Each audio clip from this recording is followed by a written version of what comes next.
I just went down the wrong route with the wrong crowd, drinking and just fighting and stuff. These days, Tyler Markarian loves life and his new job, working for a pub and restaurant chain. But for years, his path was one of self-destruction. I kind of hated life and hated myself and everyone, and just was drinking and on antidepressants, and the mixture got me a bit violent at times.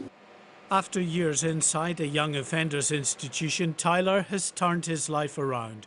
Given an opportunity to work for the brewery company Greene King, the firm has agreed to take on 50 ex-prisoners by the end of this year.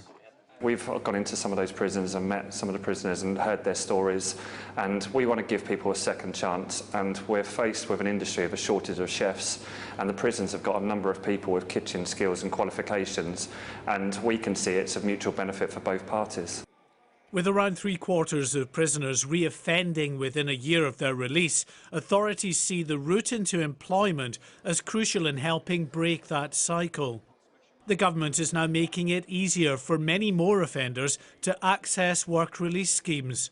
There are obvious safety implications, but the Justice Secretary says offenders will be strictly vetted before qualifying for release.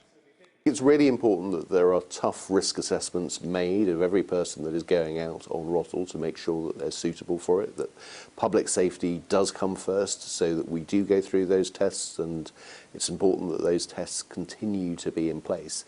But the evidence shows that the overwhelming majority of releases on temporary licence, well over 99%, are fully complied with. Tyler says his days of criminality are firmly behind him, and he's urging more companies to follow the example of his employer and offer offenders a second chance.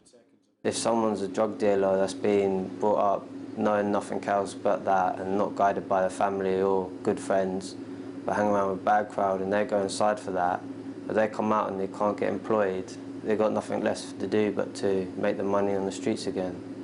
So giving the job to them will change their life. And it's changed your life? Yeah, it definitely has. More than 500 companies are now actively involved in programmes offering work to ex-offenders. The government needs many more to volunteer, though, if it's to seriously dent the re-offending rate that costs the country in excess of £15 billion a year. Mark White, Sky News.